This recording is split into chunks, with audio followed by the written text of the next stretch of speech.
Number सवाल क्या कर रहा है। 11वां सवाल जो आपका 11 नंबर सवाल है, ये है कि a square a cube a के power 4 dot dot dot dot. तो सेम इसी प्रकार इसको भी देखना है, पहले a1 a2 a3 a4 मान के और बीच का अंतर देखना है बराबर है या नहीं है। तो वही मानेंगे a1 हो गया आपका a2 हो गया आपका a स्क्वायर a3 हो गया आपको a क्यूब a4 हो गया आपका a का पावर 4। तो सेम इसका बीच का अंतर देखना है, इसका बीच का अंतर समान है या नहीं है। तो फिर वही a2 माइनस a1 a2 हो गया आपका a स्क्वायर माइनस a। यहाँ देखिए, यहाँ बहुत बच्चा गलती क्या करता है, a स्क्वायर में से a घटा देता है, लेकिन यहाँ ये नहीं होगा, a स्क्वायर में से घट के बच जाएगा एक ही है। नहीं, यहाँ ये नहीं करना आपको, इसमें ये देखना आपको कि a स्क्वायर a, ये दोनों में कॉमन क्या आ सकता है। कॉमन आपका इसमें भी a इसमें भी एक कॉमन लेके बच कितना गया a माइनस 1। कितना, ये दो a स्क्वायर है तो एक ले लिए कॉमन, बच गया एक इसमें से एक कॉमन तो बच कितना गया हमको माइनस 1। सेम इसी प्रकार a3 माइनस a2 देखना है, a3 कितना a के power cube minus a square. इसमें भी क्या करना है, इसमें भी कॉमन लेना है हमको। क्या, इसमें अगर हम a स्क्वायर कॉमन ले ले तो बच कितना आ जाएगा आपका a माइनस 1। तो देखिए इसका अंतर और इसका अंतर क्या बराबर लग रहा है आपको? नहीं, क्यों नहीं, क्योंकि ये a है ये a स्क्वायर है, ये बराबर नहीं। तो लिखेंगे यह AP नहीं है, यह AP नहीं है। तो चलिए हम 12 नंबर सवाल देते हैं। 12 नंबर सवाल क्या करा, तो देखते हैं 12 नंबर सवाल। यानी 12 नंबर सवाल क्या, 12 नंबर सवाल जो आपका जो ये है √2, √8, √18, √32 डॉट डॉट डॉट। तो सेम उसी प्रकार जैसे हम 10 से 11 जो बनाए, सेम वही प्रकार a1 a2 a3 पहले मान लेना है। a1 हो गया आपका √2, a2 हो गया आपका √8, a3 हो गया आपको √18, a4 हो गया आपको √32। इसमें भी क्या बोले थे आपको, इसका बीच का अंतर देखना है, यानी बीच का अंतर समान है या नहीं है। बीच का अंतर देखना कैसा है, तो a2 में से अगर हम a1 माइनस करेंगे तो इसका अंतर पता चल जाएगा। a2 8 minus √2। देखिए यहाँ क्या करता बहुत बच्चा, यानी √8 में से √2 घट गया तो बस कितना गया आपका √6। तो ये जो कि गलत है, ऐसे हमको देखना नहीं। इसको करना क्या, पहले अगर गुना रहता तो गुना हो जाता, लेकिन इसमें माइनस रूट से रूट नहीं होगा। तो देखिए इसको करना क्या है, इसमें करना क्या है, √8 को पहले जो है ना हम लघुत्तम ले लेंगे, फैक्टर। √8 को जो लघुत्तम लेंगे 2 से तो 4, फिर 2 से तो 2, फिर 2 से तो 2 का 2। इसमें कितना आ गया, जब ये जोड़ा लग जाए तो क्या करना है, रूट से हमको बाहर कर देना है, और जो जोड़ा आना लगे उसको रूट के अंदर ही रखना है। तो इसको लिख कैसे हम सकते हैं, √8 को 2√2 का है, ये तो जोड़ा लग गया, ये तो आ गया बाहर, इसको जोड़ा लगा नहीं तो ये रूट में रह जाएगा। अब माइनस √2 लिखना है। अब क्या होगा, इसमें ये करना है, ये 2√2 में से एक रूट माइनस हो जाए तो कितना बचेगा आपको, तो √2। ये कितना हो गया आपका √2। फिर देखना है a3 माइनस a2, a3 कितना हो गया आपका √18 माइनस √8। इसमें भी देखना वही प्रक्रिया, √18 को क्या करेंगे, सबसे पहले लघुत्तम लेंगे। √18 का लघुत्तम 2 से तो 9, फिर हो गया 3 से तो हो गया आपका 3 एकम 3। इसके देखिए जोड़ा क्या है, जोड़ा 3 है, इसका मतलब 3 हो जाएगा बाहर और रूट हो जाएगा अंदर। तो लिखना है क्या, 3√2 माइनस √8 को तो निकाले थे, तो निकला कितना था 2√2। अब देखिए 3 को √2 में से 2 रूट चला गया, बच कितना गया आपका √2। फिर देखना है a4 माइनस a3, a4 कितना है, a4 हो गया आपका 32 माइनस a3 कितना है आपका, a3 है √18। 32 का फिर करना, 32 का फैक्टर करना है, यानी 32 का लघुत्तम लेना है। तो 32 का लघुत्तम क्या होगा, 32 का जो लघुत्तम लेंगे, 32 का लघुत्तम लेने के बाद इसका भी 2 से तो हो गया आपका 16, फिर 2 से 8, फिर इसको 2 से 4, फिर 2 से लेना है तो 2, फिर 2 से 2 का 2। देखिए इसमें क्या है, ये 2 जोड़ा लग गया और ये 2 जोड़ा, यानी इसमें तो 4 बाहर आ गया। कितना आ गया 2, तो ये 2 है, 2 दूना आ गया आपका 4√2 बच जाएगा। माइनस 18 को निकाले थे तो 3√2, यानी 4 रूट में से 3√2 चला जाएगा माइनस, तो बच कितना गया आपका √2।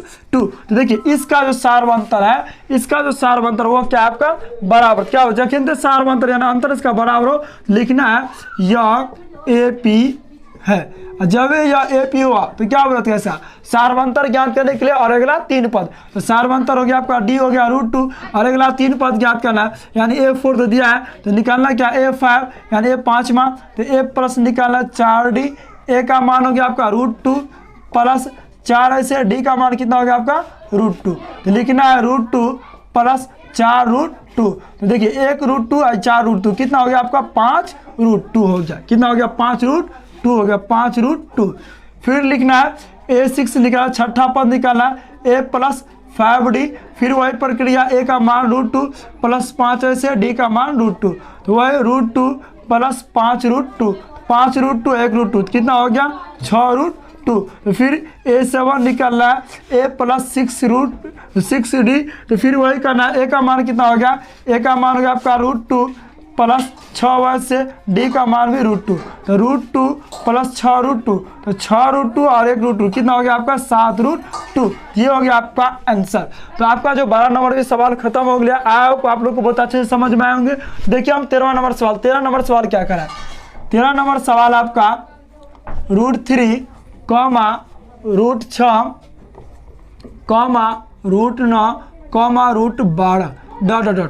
तो सेम वही प्रकार जैसे हम अभी जो है 12 नंबर सवाल सोल्व किए, सेम उसी प्रकार इसको भी सोल्व करना है। इसमें भी मान लेना पहले A1 हो गया आपका √3, A2 हो गया आपका √6, A3 हो गया आपका √9, A4 हो गया आपका √12, तो फिर वही इसका भी बीच का अंतर देखना है, इसका भी बीच का अंतर समान है या नहीं है। इसका बीच का अंतर ज्ञात करने के लिए क्या बोले थे, A2 में से माइनस करना है A1, A2 हो गया √6 माइनस √3। यहाँ भी सेम प्रोग्रेस जैसे हम 12 नंबर सवाल सोल्व के वैसे सेम करना है यहाँ, लेकिन ये जो है अगर हम 6 को फैक्टर करेंगे या लघुत्तम करेंगे तो 2 3 आएगा, कितना आएगा 2 3। अगर इसमें से तो कोई जोड़ा लग नहीं रहा है, यानी इसमें तो कोई बाहर होगा नहीं, और जब बाहर नहीं है दोनों को रूट में लिख लेना है। क्या करना है, दोनों को जो है आपको रूट में, यानी √2 को भी इंटू √3 को भी आपको क्या करना है रूट में लिखना है, फिर माइनस रूट जो है 3 ऐसे रह जाएगा। अब इसमें देखिए दिमाग लगाइए, इसमें क्या कर सकते हैं, इससे आगे हम एक चीज़ कर सकते हैं, इसमें भी √3 और इसमें भी √3, तो क्या करें √3 कॉमन ले लेते हैं। अगर √3 हम कॉमन ले लिए तो बचा क्या आपका √2 माइनस 1, कितना बच गया आपका √3, अगर हम कॉमन ले तो कितना बच गया √2 माइनस 1। अब इससे कोई कार्य नहीं होगा, तो ठीक। तो फिर जो है अगला पद हम ज्ञात, यानी अगला अंतर देखते हैं कि समान है या नहीं है। तो A3 माइनस A2, A3 हो गया आपका 9 माइनस √6, 9 का तो वर्गमूल होगा यानी हो गया 3 माइनस 6 का क्या निकालते 2√3। देखिए इसमें कॉमन कुछ आ सकता है नहीं, तो देखिए इसका जो अंतर है क्या आपका बराबर लग रहा है, तो नहीं लग रहा है, तो क्या बोले जब ये बराबर नहीं आया अंतर तो लिखेंगे यह AP नहीं है, यह AP नहीं है। आई होप बहुत अच्छे से आप लोग को समझ में आए होंगे। तो चलिए हम आप जो है 14 और 15 नंबर सवाल देखते हैं। 14 और 15 नंबर सवाल में क्या है, आज हम पूरा को जो है ख़त्म कर देंगे। तो 14 नंबर सवाल 15 नंबर सवाल आप लोग को बस रिवाइज कीजिए, रिवाइज जितना हो उतना हो सके उतना कीजिए, क्योंकि रिवाइज से आपको जो मैथ का 2 या 10 बहुत अच्छे से रहेंगे। ऐसे नहीं करना, आप लोग को जो है बस बना दे सवाल और पोथी बना कर रख लेना है। सेम इसको रिवाइज कीजिए, रिवाइज करने पर आप लोग को बहुत तेज होगा। तो देखिए 14 नंबर सवाल का 14 नंबर सवाल जो आपका 14 नंबर सवाल है, 14 नंबर से सवाल है आपका, यहाँ है 14 नंबर सवाल, लिखना है आपको 14 नंबर सवाल, A को square, 3 square, 5 square, 7 square ... 14 number सवाल यही है।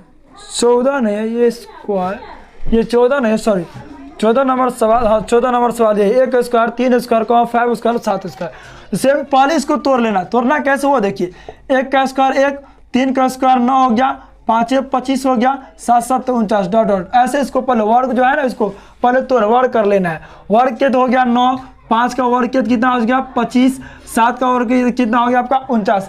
सेम इसमें मान लेना है A1 हो गया आपका 1, A2 मान लेना है 9, A3 हो गया आपका 25 और A4 हो गया आपका 49। तो इसी में सेम उसी प्रकार इसका बीच का अंतर देखना, यानी इसका बीच का अंतर बराबर है या नहीं है। तो बराबर कैसे देखना, इसका अंतर कैसे निकालना है, तो इसमें से A2 में से A1 हमको माइनस करना पड़ेगा। A2 हो गया 9, A1 हो गया 1, तो 9 में से 1 गया तो बच कितना गया आपका 8। फिर A3 -A2 A3 कितना आपका 25 -9, इसमें भी करना है 15 में से 9, यानी 25 में से हमको -9 करना है। और 15 में से 9 गया तो 8 7 15 8, 15 में से 9 गया तो बच कितना गया आपका 6, ये कितना बच गया 1, तो कितना हो गया आपका 16। इसका बीच का जो अंतर है क्या बराबर है, तो बराबर तो नहीं है, तो लिखेंगे यह AP नहीं है, यह AP नहीं है। फिर देखना आपका लास्ट जो सवाल है 15 नंबर सवाल। 15 नंबर सवाल क्या है, 15 नंबर सवाल जो आपका लास्ट है, जो कि 15 नंबर सवाल देखते हैं। 15 नंबर सवाल में 1 का स्क्वायर, 5 का स्क्वायर, 7 का स्क्वायर, 73 ... सेम 14 नंबर सवाल की तरह करना है। स्क्वायर है, इसका वर्क कर लेना पहले। तो 1 का 1 ही होगा, 5 × 25, 7 × 7 = 49, 1 73 का 73 ही रह जाएगा। तो सेम उसमें भी यही करना है, A1 A2 A3 A4 मान लेना है। तो A1 हो गया आपका 1, A2 हो गया आपको 25, A3 हो गया आपको 49 और A4 हो गया आपका 73। तो सेम बीच का पहले अंतर देखना बराबर है या नहीं है। बीच का अंतर ज्ञात करने के लिए क्या बोले थे आपको, A2 में से माइनस करना है A1, A2 हो गया 25 -1, बस कितना हो गया आपका 24। फिर A3 माइनस A2 करना है, A3 हो गया 49 -25, 49 में से गया 9 में से 5 गया 4, 3 में से 2 गया आपका, तो 2 में से 2 गया आपका, बच कितना गया 24। फिर A4 माइनस A3 देखना है, A4 हो गया 73 -49, बच कितना गया आपका 24। देखिए इसका जो बीच का अंतर है, सार्व अंतर क्या है आपका बराबर है। जब ये बराबर है तब ये क्या हो गया, यह AP है, लिखना है यह AP है। जब ये AP है तो D निकलना है, सार्वंतर बोला था, तो सार्वंतर हो गया आपका 24। और अगला 3 पद, चौथा तक तो निकला है, तो अगला 3 पद A5 निकला, इसका सूत्र हो गया A + 4D। A का मान है 1 + 4 ऐसे, D का मान हो गया आपका 24। तो करना क्या, 1 + 24 को 4 के साथ गुना, तो 4 × 4 = 16 और 4 × 8 = 9, हो गया कितना आपका 96। तो 96 को कितना गया आपका 97। फिर निकालना है A छठा पद, छठा हो गया A + 5D। A का मान हो गया 1 + 5 ऐसे, D का मान आपका 24। लिखना 1 + फिर 5 से 24 को 5 गुना, तो 5 × 4 = 20, हासिल 2, 5 दूना 10, 2 12, लिखना क्या 20, 120 1 हो गया आपका 121। फिर देखना है A7, तो कितना है A + 6D। A का मान कितना है, A का मान जो है 1, 1 + 6 ऐसे, D का मान कितना हो गया आपका 24। तो फिर 1 + 6 को 24 के साथ गुना, 6 × 4 = 24, 6 × 12 = 2 14, याद करना 145 हो गया इसका आंसर। आई होप आप लोग को बहुत अच्छे से समझ में आए होंगे। तो चलिए 5.1 का जो है पूरा सवाल खत्म हो चुका है। बस जो है पहला नंबर सवाल बचा था, जो कि पहला नंबर सवाल अगले वीडियो में आप लोग को मिलेगा।